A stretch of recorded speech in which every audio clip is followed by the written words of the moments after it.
2023 IS. He's doing overhead welding testing on aluminum. So get back to this 2023 IS.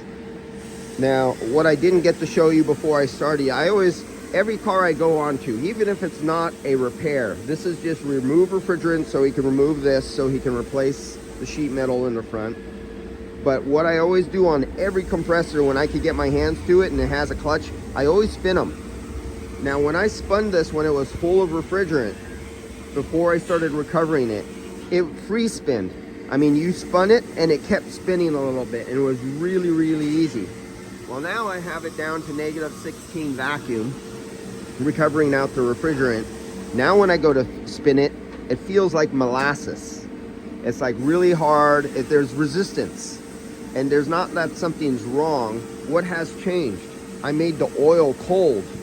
By reducing the pressure, we're down to like, our temperature is probably somewhere in the below zero temperature right now. Go to the PT chart and look up refrigerant, YF refrigerant at -15, -16, and see what the temperature of the refrigerant. So now I just made the oil really, really cold. So now it has this thick, like maple syrup, molasses kind of feeling to it. And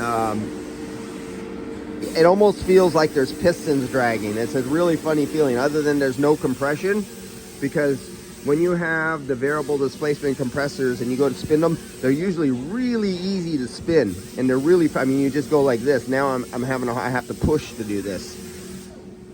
So the viscosity of the oil does change with the temperature of the oil. Another thing, they had a problem. There's not much room in here to route stuff. So they have a turbocharger right here. It gets really, really hot. But you notice what they put here? They put a reflective heat shield on the suction line where it runs right next. I mean, look at this is the gap. One finger. My finger is touching the hose and touching the turbo. So there's very little clearance between the suction line that is cold and the radiating heat from the turbo. So what did they stick on here? They didn't put insulation. They put a reflective for radiant heat, to reflect the radiant heat to stop the absorption of heat into the suction line. Now they felt it was unnecessary right here. They just put a regular somewhat insulation, because they figure there's such a gap back here between here and here that they don't need reflective. But if it was my car personally, I would put reflective. Actually, I would put a little bit of foam insulation with reflective over it. And you can't do it here basically, because the clearance is so close that if you put even a thin foam insulation under this, you would negate it, because you'd become your radiant cast. Even hitting something reflective would be a problem. So there's a little issue with the clearance right there.